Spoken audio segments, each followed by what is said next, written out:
Hello, dear listeners. We are on chapter 14 called The Summons.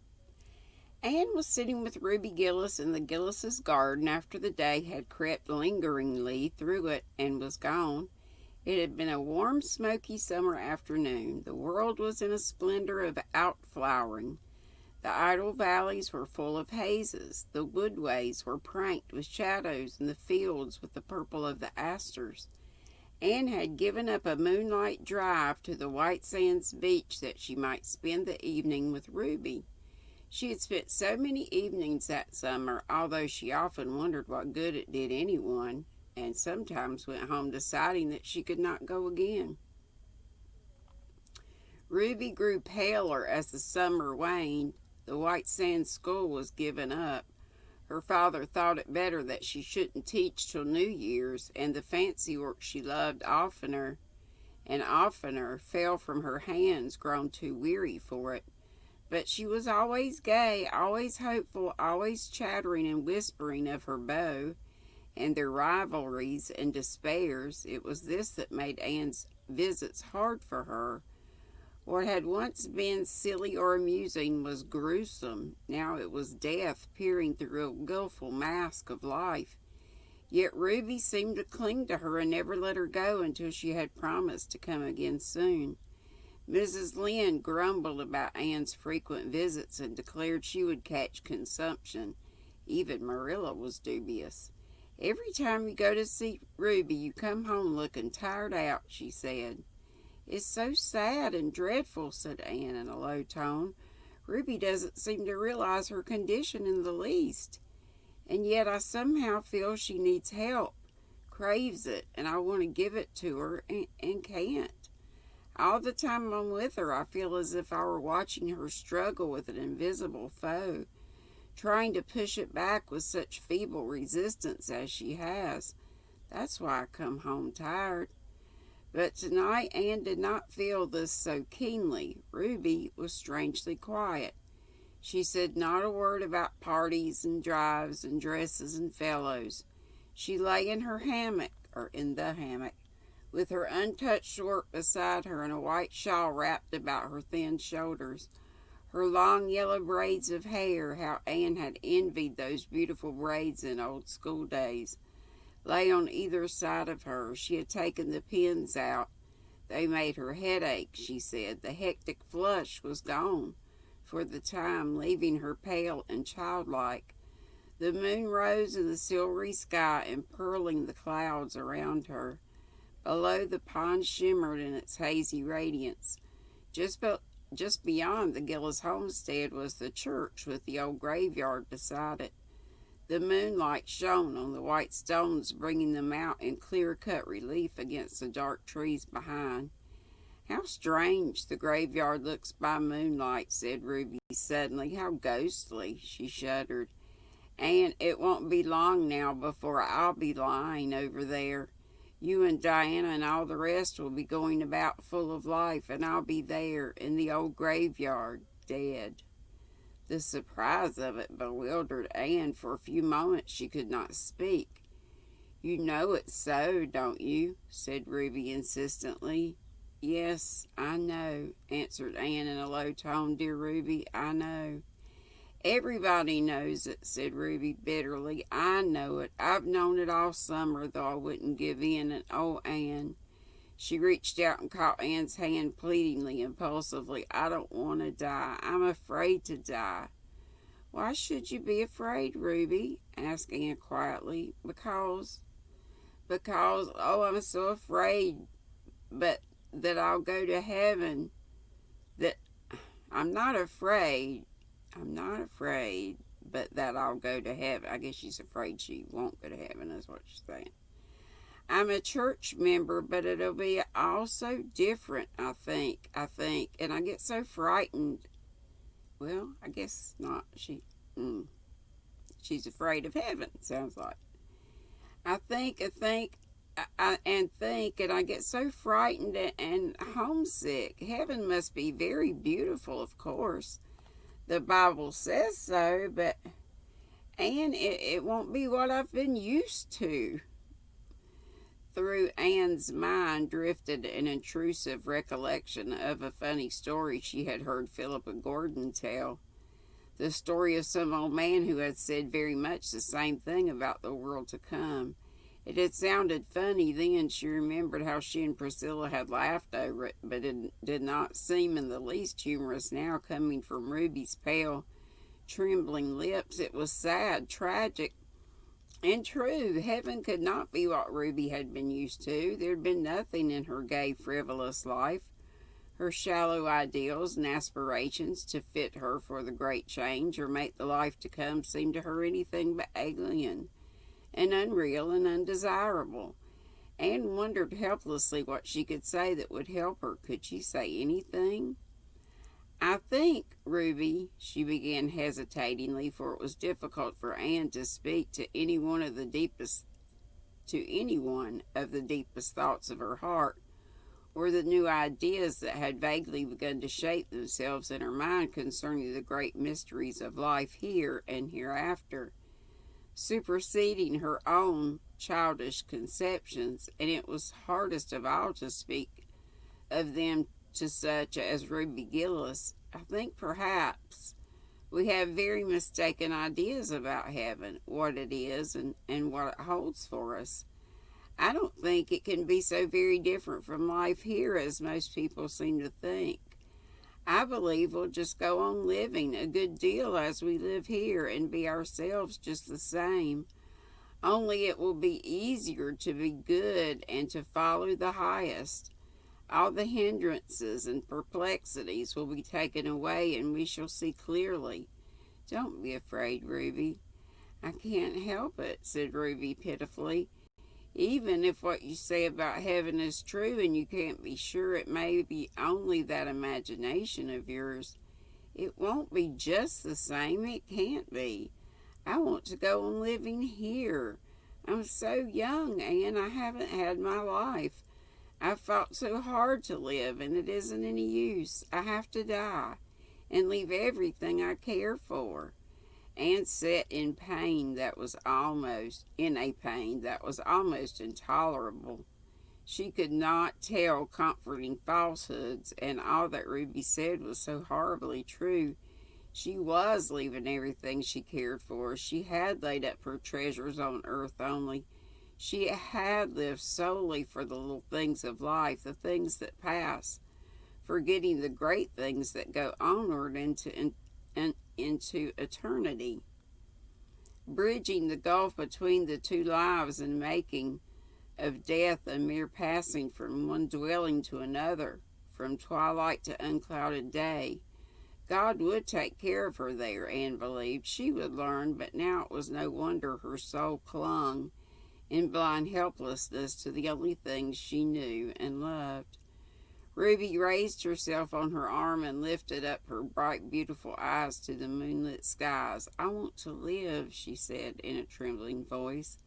"I want to live like other girls. I want to be married, Anne, and have little children. You know, I always loved babies, Anne. I couldn't say this to anyone but you. I know you understand. And then poor Herb. He loves me, and I love him, and the others meant nothing to me, but he does. And if I could live, I would be his wife and be so happy. Oh, Anne, it's hard." Excuse me, gotta have wet my whistle.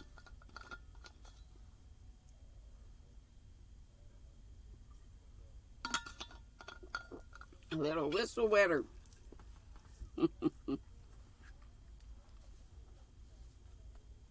Oh no. Okay, I got it. Ruby sank back on her pillows and sobbed convulsively. Anne pressed her hand in an agony of sympathy, silent sympathy, which perhaps helped Ruby more than broken and perfect words could have done, for presently she grew calmer and her sobs ceased. "I'm glad I've told you this, Anne," she whispered. "It's helped me to just say it all out. I wanted to all summer every time you came, but I wanted to talk it over with you, but I couldn't. It seemed as if I would make death so sure if I had said I was going to die. or if anyone else said it or hinted it, I wouldn't say it or even think it. In the daytime, when people were around me and everything was cheerful, it wasn't so hard to keep from thinking of it. But in the night, when I couldn't sleep, it was so dreadful, and I couldn't get away from it then. Death just came and stared me in the face until I got so frightened I could have screamed. But you won't be frightened any more, Ruby, will you? You'll be brave and believe that all is going to be well with you? I'll try. I'll think over what you've said and try to believe it. And you'll come up as often as you can, won't you, Anne? Yes, dear. It won't be very long now, Anne. I feel sure of that. And I'd rather have you than anyone else. I always liked you best of all the girls I went to school with. You were never jealous or mean like some of them were. Poor M. White was up to see me yesterday. You remember Ann and I were such chums for 3 years when we went to school. And then we quarreled the time of the school concert. We've never spoken to each other since. Wasn't it silly? Anything like that seems silly now, but Em and I made up the old quarrel yesterday. She said she'd have spoken years ago, only she thought I wouldn't, and I never spoke to her because I was sure she wouldn't speak to me. Isn't it strange how people misunderstand each other, Anne? Most of the trouble in life comes from misunderstanding, I think, said Anne. I must go now, Ruby. It's getting late, and you shouldn't be out in the damp. You'll come up soon again? Yes, very soon, and if there's anything I can do to help you, I'll be so glad. I know, you have helped me already. Nothing seems quite so dreadful now. Good night, Anne. Good night, dear. Anne walked home very slowly in the moonlight. The evening had changed something for her. Life held a different meaning, a deeper purpose. On the surface it would go on just the same, but the deeps had been stirred. It must not be with her as with poor Butterfly Ruby. When she came to the end of one life, it must not be to face the next with the shrinking terror of something wholly different, something for which accustomed thought and ideal and aspiration had unfitted her. The little things of life, sweet and excellent in their place, must not be things lived for.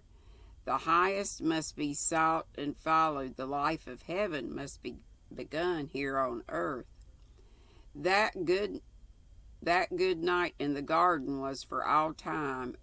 Anne never saw Ruby in life again. The next night, the AVIS gave a farewell party to Jane Andrews before her departure for the West. And while light feet danced and bright eyes laughed and merry tongues chattered, there came a summons to a soul in Avonlea that might not be disregarded or evaded. The next morning the word went from house to house that Ruby Gillis was dead. She had died in her sleep, painlessly and calmly, and on her face was a smile, as if after all death had come as a kindly friend to lead her over the threshold, instead of the grisly phantom she had dreaded. Mrs. Rachel Lynde said emphatically after the funeral that Ruby Gillis was the handsomest corpse she had ever laid eyes on. Her loveliness as she lay, white-clad, among the delicate flowers that Anne had placed about her, was remembered and talked of for years in Avonlea. Ruby had always been beautiful, but her beauty had been of the earthy. It had a certain insolent quality in it, as if it flaunted itself in the beholder's eye. Spirit had never shone through it, intellect had never refined it, but death had touched it and consecrated it, bringing out delicate modelings and purity of outline never seen before, doing what life and love and great sorrow and deep womanhood joys might have done for Ruby. Anne, looking down through a mist of tears at her old playfellow, thought she saw the face God had meant Ruby to have, and remembered it so always. Mrs. Gillis called Anne aside into a vacant room before the funeral procession left the house and gave her a small packet. I want you to have this, she sobbed. Ruby would have liked you to have it. It's the embroidered centerpiece she was working at. It isn't quite finished. The needle is sticking in it just where her poor little fingers put it in the last time she laid it down, the afternoon before she died. There's always a piece of unfinished work left, said Mrs. Lynde with tears in her eyes, but I suppose there's always someone to finish it. How difficult it is to realize that one we have always known can really be dead, said Anne, as she and Diana walked home. Ruby is the first of our schoolmates to go, one by one. Sooner or later, all the rest of us must follow. Yes, I suppose so, said Diana uncomfortably. She did not want to talk of that. She would have preferred to have discussed the details of the funeral. The splendid white velvet casket Mr. Gillis had insisted on having. For Ruby, the Gillises must always make a splurge even at funerals, quoth Mrs. Rachel Lynde, Herb Spencer's sad face, the uncontrolled hysteric grief of one of Ruby's sisters, but Anne would not talk of these things. She seemed wrapped in a reverie in which Diana felt lonesomely that she had neither lot nor part.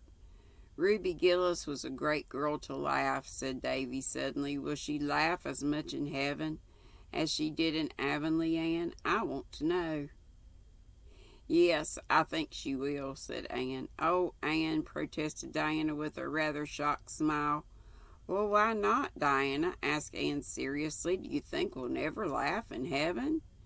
Oh, I don't know, floundered Diana. It doesn't seem just right somehow. You know it's dreadful to laugh in church. But heaven won't be like church all the time, said Anne. I hope it ain't, said Davy emphatically. If it is, I don't want to go. Church is awfully dull. Anyway, I don't mean to go forever so long. I mean to live to be 100 years old like Mr. Thomas Blewett of White Sands. He says he's lived so long 'cause he always smoked tobacco and it killed all the germs. Can I smoke tobacco pretty soon, Anne?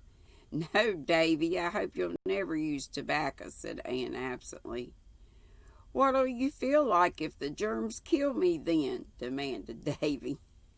That's all of 14. Chapter 15 is called A Dream Turned Upside Down. Davy, he's something, isn't he?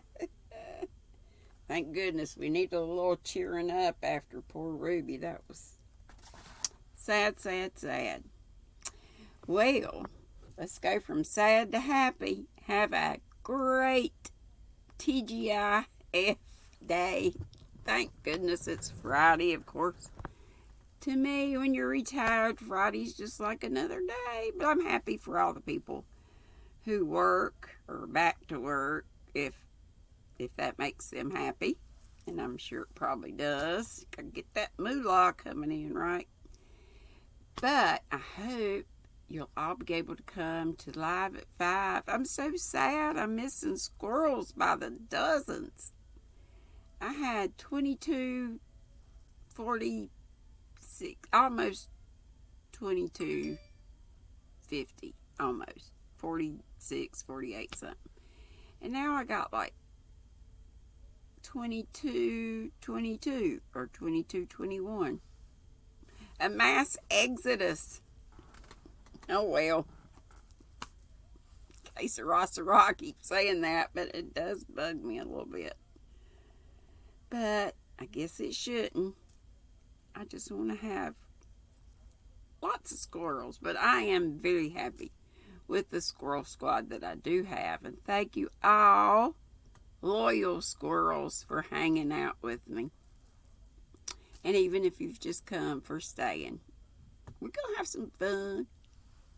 I hope you have fun. Anyway, be sweet. Don't be ugly.